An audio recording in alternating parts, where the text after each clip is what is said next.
Здравствуйте, друзья, в эфире Геоэнергетика Инфо, с вами Радайкин Максим. И я, Борис Марсанкевич, всем добрый день. Энергетический суицид потребовали от Армении за перспективу вступления в Евросоюз, закрытие АЭС и отказ от энергоресурсов из России сейчас, а вступление в ЕС когда-нибудь потом. И данные водные рассматриваются властями Армении с пугающей серьезностью. Борис Леонидович, расскажите, пожалуйста, поподробнее о действующей АЭС, от какой АЭС Армения еще не успела отказаться, и почем получают газ, и каковы реальные перспективы энергетики Армении. Давайте без всяких политических вещей, это без нас прокомментирует, кто что говорил, кто что обещал.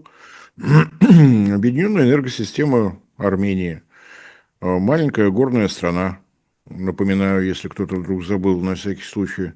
Достаточно хорошая инсоляция, с этим никто не спорит. Бывшая часть единой энергосистемы Союза Советских Социалистических Республик. Было это давно. Сейчас ситуация кардинально изменилась. Синхронизация у Объединенной энергосистемы Армении имеется только со своим южным соседом, с Ираном.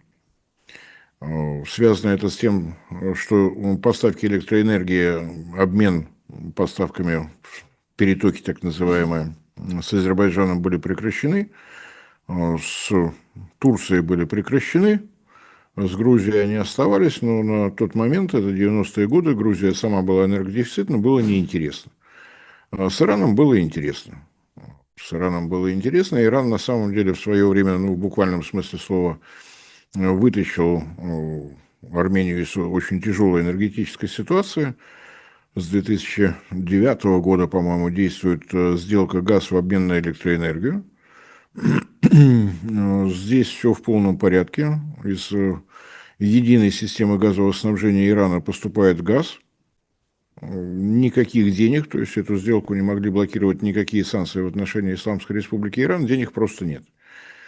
Из единицы объема газа можно произвести 4 единицы электроэнергии, 3 отдаем в качестве оплаты за поставленный газ, 4 оставляем себе. Очень грубо. Там год от года немножко менялось, но тем не менее, вот на этом, собственно говоря, Армения начала спокойно зимовать. Связано это с тем, что других электростанций тепловых угольных не было. Атомная электростанция есть, но она не греет. Гидроэлектростанции целый каскад есть, они тоже не греют. А я начал с того, что Армения – это горная страна. Поэтому как бы мы не радовались солнечным фотографиям из летней Армении, зимой там все совершенно иначе. Здесь высота над морем уверенно побеждает географическую широту. Тепло людям было нужно, и, разумеется, экономике нужно, и всей инфраструктуре требовалось. И вот на этом, собственно говоря, удалось. При этом, что касается перетоков с Грузией, они сохранены, но в таком ручном режиме. То есть, есть линия электропередач класса 220 киловольт, есть диспетчеры с той и с другой стороны, они максимально сближают все, что можно по характеристикам, угол сдвига фаз, отклонение по частоте, и на какое-то время обмениваются порциями электроэнергии. То есть сказать, что это такой надежный вариант экспорта и импорта, нет, не получается, он существует, но в крайне ограниченном режиме. Кроме того, Грузия, здесь тоже ярко выраженная полугодовая зависимость, есть высокая зимняя генерация, высокая летняя генерация, когда на полную мощность работают гидроэлектростанции Грузии, и есть зима, когда воду надо накапливать, и здесь Грузия, которая не вступала в такие острые конфликты со своими соседями, я не утрирую, несмотря на события 2008 года, обмен электроэнергией между Россией и Грузией шел бесперебойно, синхронизацию никто не отменял, все в полном порядке. А с учетом того, что рядышком есть еще и Азербайджан, где с тепловой генерацией тоже все в порядке, Грузия спокойно себя чувствовала. Армения нет.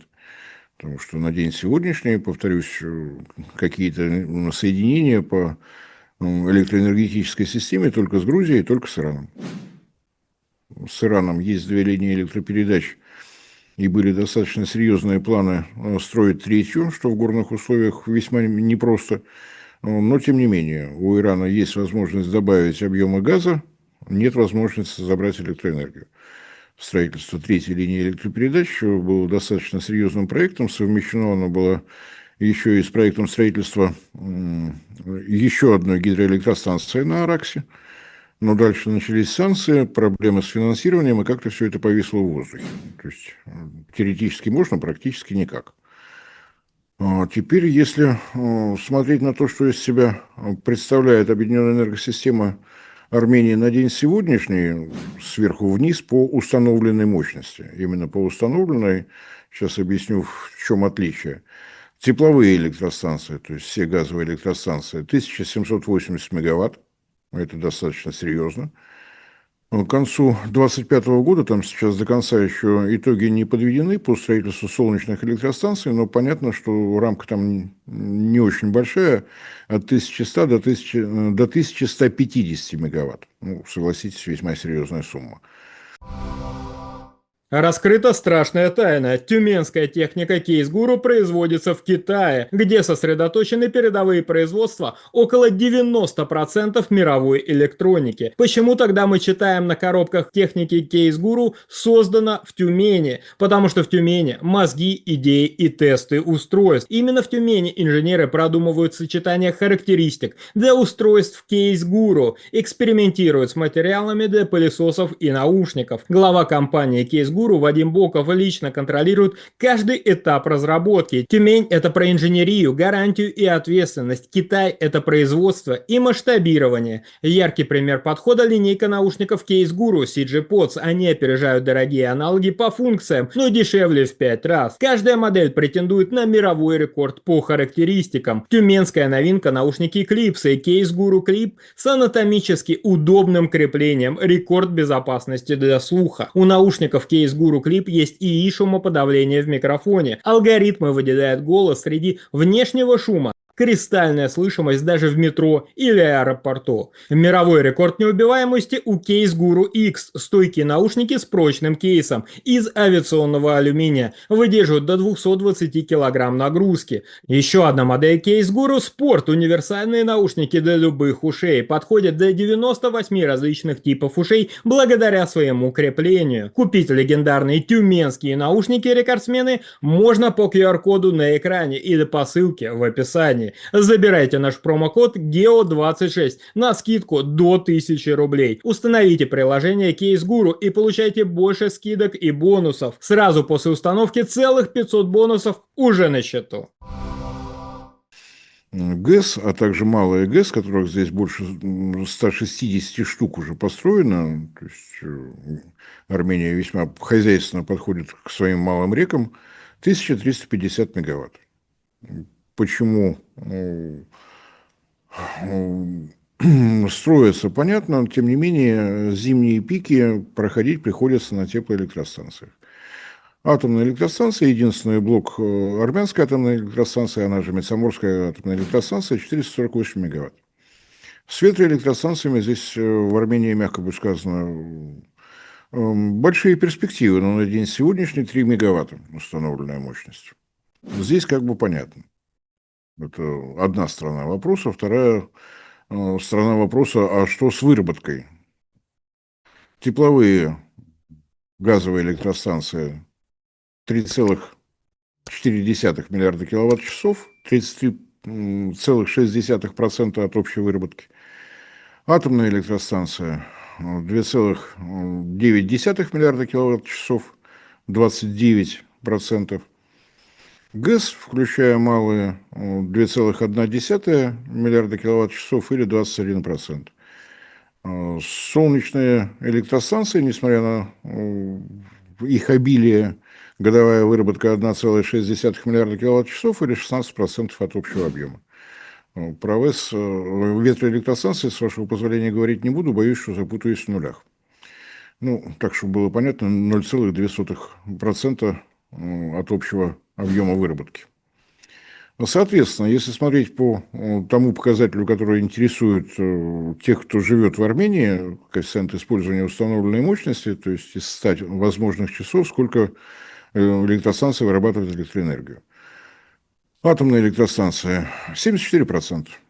И могло быть выше, но КИУМ в 2025 году немножечко ниже, чем обычно, поскольку были планово-предупредительные ремонты, некоторое время не работали. У теплоэлектростанции коэффициент использования установленной мощности 21%. У гидроэлектростанций больших и малых, если в среднем брать, 18%. То есть 18 часов из 100 они работают, остальное время не работают. У солнечных электростанций коэффициент использования установленной мощности 16%. У ветроэлектростанций 5%. Вот так выглядит на день сегодняшний объединенная энергосистема Украины. И дальше, я опять не касаюсь политики, приезжали европейские джентльмены, дамы, Урсула фон дер Каллас и прочие, Эммануэля Мерса или кто там был, не так важно, мне важно, что они говорили об электроэнергетике. Говорили они, что нужно увеличить объемы солнечной генерации, построить систему накопления энергии и отправлять зеленую электроэнергию через Грузию, через Черное море в страны Европейского Союза. Совершенно мне вот все равно, что там говорят политики, какие-то политические слова, означает ли это путь к независимости от России, потому что ядерное топливо – это, конечно, зависимость тотальная, это нехорошо, надо переходить на солнце и на ветер. Вот исходя из этих данных, все остальное можно считать, как ни странно. Этой информации вполне достаточно. Ну, давайте по порядку. Как передать электроэнергию на такие расстояния? Через всю территорию Армении, у них теплоэлектростанции на юге, и максимально удобная инсталляция тоже на юге, значит, через всю Армению, пусть она маленькая, но все равно звучит хорошо, через всю Армению в Грузию, с которой не синхронизирована объединенная энергосистема, через Грузию, через Черное море и выход где-то там у них в Европе, неважно, в Болгарии, в Румынии, где угодно. Передавать на переменном токе такое невозможно. Значит, нужно система высоковольтного постоянного тока, электрокабель так называемый. Вставка постоянного тока на границе с Грузией. Дальше вот этот кабель, и там, где он выходит из моря и приходит в ту или иную объединенную энергосистему европейской страны, еще одна вставка постоянного тока. Вставка постоянного тока – это некий черный ящик. Туда приходит переменный ток, она его превращает в постоянный, вот в таком виде отправляет вдаль. На том конце маршрута вставка постоянного тока принимает постоянный ток, дает необходимые характеристики и отдает в объединенную энергосистему, которая традиционно работает на переменном токе. Это стоит денег. Есть еще целый ряд подробностей. Если кому-то интересно, пишите в комментариях. С удовольствием выведу на экран все таблички, покажу, как все это выглядит.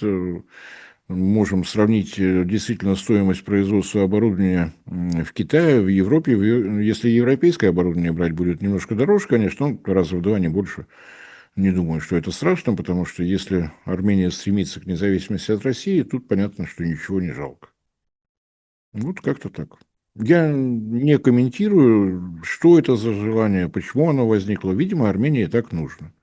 Арифметика будет вот такой, будет интересно за этим наблюдать. Борис Анатольевич, большое спасибо за комментарий. Друзья, подписывайтесь на наш телеграм-канал, на наш канал в Макс. Ссылки будут в описании и закрепленном комментарии. Там же будут реквизиты для желающих финансово поддержать наш проект, чтобы мы и дальше также бодро вещали на всех площадках без монетизации и исключительно благодаря вашей финансовой поддержке на спонсор.ру. Спасибо, до новых встреч. Еще раз повторяю, я ни в коем случае не критикую, не советую, я просто показываю, как выглядят инженерные расчеты, во что это выливается, какие результаты дает. Использовать этот сценарий или нет, это, конечно, суверенное дело Армении. Всем спасибо за внимание, всем всего доброго.